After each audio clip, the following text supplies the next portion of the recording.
cannot date until you get married. Yeah, that was the only dating advice that I got from my very strict immigrant Nigerian parents when at 16 I asked them if I could date like all my other American friends.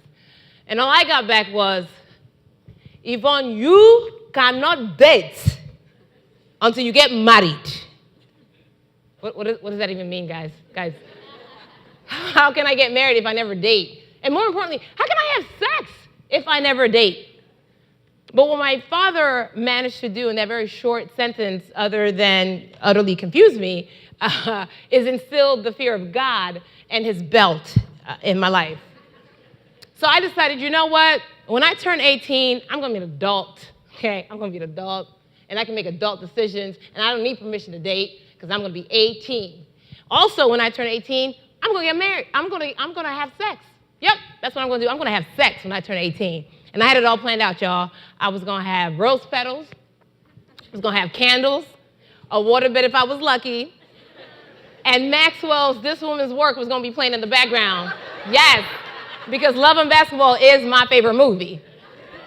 But when I got to high school, all the girls kind of crushed my dreams because they were like, Yvonne, your expectations are way too high for your first time. You should be lucky if you get the back seat of some guy's car or the basement apartment in some dude's mama's house. What? Do you see my face?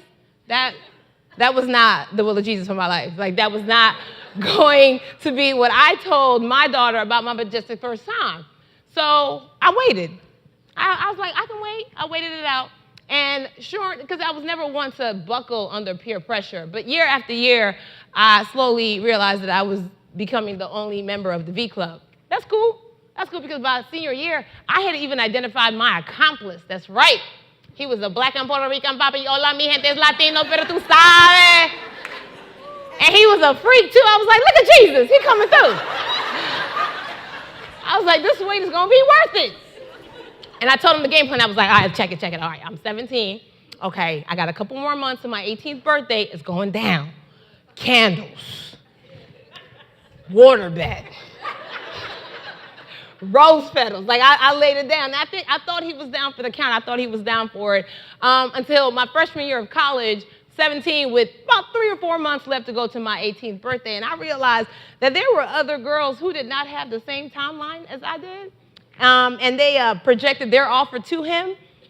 And he took them up on their offer. And that's cool, because I said, you know what, Yvonne? You are in college. I am sure there is a pretty young thing who has work study, so he can afford these rose petals that you're looking for. And whose roommate goes home on the weekend, so you can get your satin sheets, girl. And then life has a funny way of interrupting your plans, because one fateful Thursday, a friend of mine invited me to a campus Bible study. I love Jesus. He cool. Why not? Let's go. I got to the Bible study, and there was this beautiful minister. She was a med student, and she talked about how she was 25 and waiting until marriage to have sex. Hold up. What? Time out. Jesus, what happened? Who hurt her? I don't understand. Why would anybody do this? This is unacceptable. What? I'm not here for this. This is not why I came. And I sat there with my arms crossed like, no, I don't, this is not the will of Jesus for my life. And as I listened, though, she talked about just how much God was so important to her, and he had done so much for her that this ask was not a big deal in the grand scheme of things. And I was like, okay, what else you got? And then she kept talking, and her passion for Christ was really intriguing because she called God Daddy. I'd never heard anybody call him Daddy. Like, that was very intimate and very personal. And so I found myself going like this to like this. And by the time I knew it, y'all, I'd been bamboozled by Jesus. I got saved at 17. I told him I was going to wait till 18, and he swooped in at 17, and now 33. We're still waiting. We are still waiting. But it's all good, though. I don't mind the wait. Thank you. I don't mind the wait, but my parents are singing a different tune now. When I remind them of their once, sound dating advice, what I get back is, Yvonne, Time waits for nobody. You are no longer a spring chicken. You are ripe for marriage. Ripe. That's what they call me, guys, like I'm a mango. I love this other one. Yvonne, I went to church today and I lit 5 candles for you. Yes, maybe Jesus will see one of them and send you a husband. So who needs Tinder? You got a candle lighting African mama, okay? That's how this game works.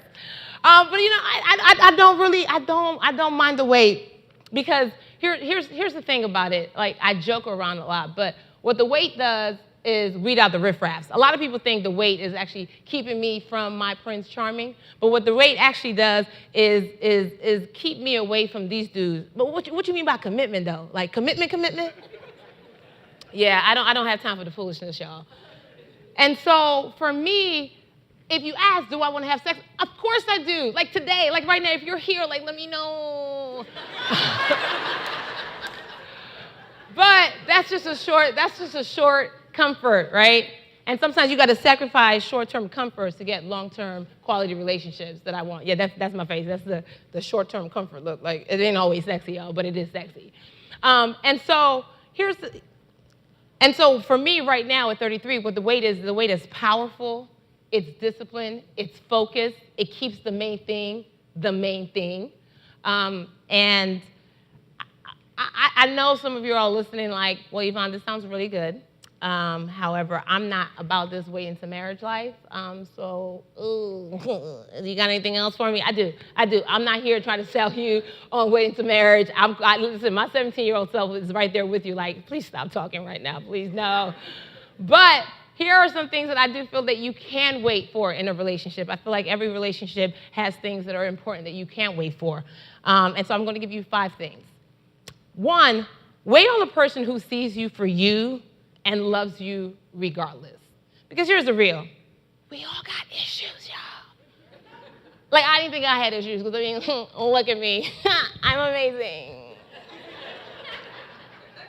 On the surface, there was no, like, 7-year relationship that left me hurt, drinking red wine on a Thursday and eating popcorn like Olivia Pope. But we have issues. And it wasn't until a fight with a friend of mine that let me know, like, I got some deep, like, childhood issues that I didn't even know about. And that's the thing about wounds. You don't know you have them until they're scratched, and then you realize the scab is still fresh. So I had to dig deep. And I had to unearth some ugly. But I believe that there is somebody that is willing to get ugly with you down in the mud and work on getting his own healing or their own healing on your own journey to getting healed. So y'all can do it together. Don't judge somebody else's process, because you're in a process as well. Number 2, wait on the one who sees value in what you value. When you meet me, you know 3 things off the bat. I love to laugh. I love being Nigerian. My people, where you did? There it is. And I love Jesus.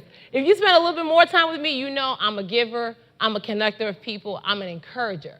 You know, I went on a date one time with this guy who was like, you know, Yvonne, I just think that, you know, in every relationship, we need, compromise. Okay, I can compromise on what movie we see in the movie theater, y'all. I can compromise on whether or not we eat Chinese or Indian today. But a core value, what are we talking about? And now I'm not talking about like, yo, this dude like Snicker bars and I like Babe Ruth. That's not it. Okay, I'm talking core values. And I looked at him and I said, well, you know, and of course, that was his sales pitch to get me to try and sleep with him. And I said, babe, you know, it's cool if you don't value the same thing I value. We're just not going to make it. See, I don't get mad if somebody doesn't like me for me. You're just not the one for me. Right. Number 3, wait on purpose and not in fear. You know, we all know the divorce rate in America is 50%, and then you throw in the retention rate in colleges, and then black women, the incarceration rate of black men, and blah, blah, blah, blah, blah. It's all said in fear. It's all said to make you feel like, you ain't never gonna make it, boo. But I don't subscribe to that, because what is fear? And guys, you guys get it too. You guys get, these girls ain't loyal. Really? Are we not? Are we not? I don't subscribe to fear, because what is fear? Fear is false evidence appearing real. That's all that is. It's not real. I believe in faith. Faith is the assurance of things hoped for and the evidence of things not seen. One deals in the negative, another one deals in the positive. I choose to look for the positive. And here's the thing. Jay-Z said, men lie, women lie, numbers don't. That's cool. You can have your numbers. I got a different set of numbers. 7.5 billion. That's how many people are on planet Earth. 7.5 billion. You mean to tell me that with 7.5 billion, there is one dude has to have my name on him, okay? I don't know where he at. I may not have even traveled to where he's from. Show of hands, has anybody ever here been to Wichita, Kansas? Exactly, my boo might be in Wichita, Kansas. You don't know? We're just dealing with one state. Has anyone been to every county in Pennsylvania or in Maryland no? So there's a whole wild world out there, and then we're not even factoring international. Who's been to New Zealand? Exactly. Go to New Zealand. Or your boo may be waiting for you in seat 32B, is what I'm trying to tell you. So tickets to Wichita, Kansas just went up. You're welcome. Number 4, wait on the one who makes you a priority. We've all heard it said, people make time for what's important to them. And I believe that. Earlier or late last year, I was in a relationship, or I was getting to know this guy. He started off really good. They all do. Started off really good. I felt like we had a really good connection. And, after a while, I realized that my communication was not getting reciprocated at the same rate that I desired. So I take a step back, because again, I don't have to beg anybody to like me, because I like me.